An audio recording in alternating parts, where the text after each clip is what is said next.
आदरणीय निलेशजींचा पण बळीचा बकरा केला जातोय, त्यांना एकटं पाडलं जात आहे. का दुसरा शिवसेनेचा नेता बोलत नाहीये? का बोलत नाहीये?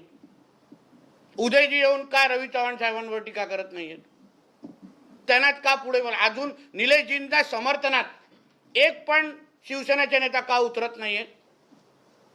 तिथे ते गुलाबराव पाटील कुठल्या तरी राज्यातल्या एका जिल्ह्याच्या शहराच्या नगरपालिकेमध्ये राणे साहेबांची कशी खिल्ली उडवते, तुम्ही खिल्ली उडवताय, दाखवू का व्हिडिओ? दाखवू का व्हिडिओ? मग का कोण बोलत नाहीये? निलेशजी बोलतात ते खरं, एक शिवसेनेचा नेता बोलत नाहीये, ना रत्नागिरीचा, ना कोकणातला, ना महाराष्ट्रातला. त्यांना का एकटं पाडलं जातंय? का नाही सपोर्टिंग? आपले दीपक केसरकर साहेबांनी घ्यावं, रवी चव्हाण साहेबांचं नाव घ्यावं ना. तोडवतात कशाला एक प्रश्न.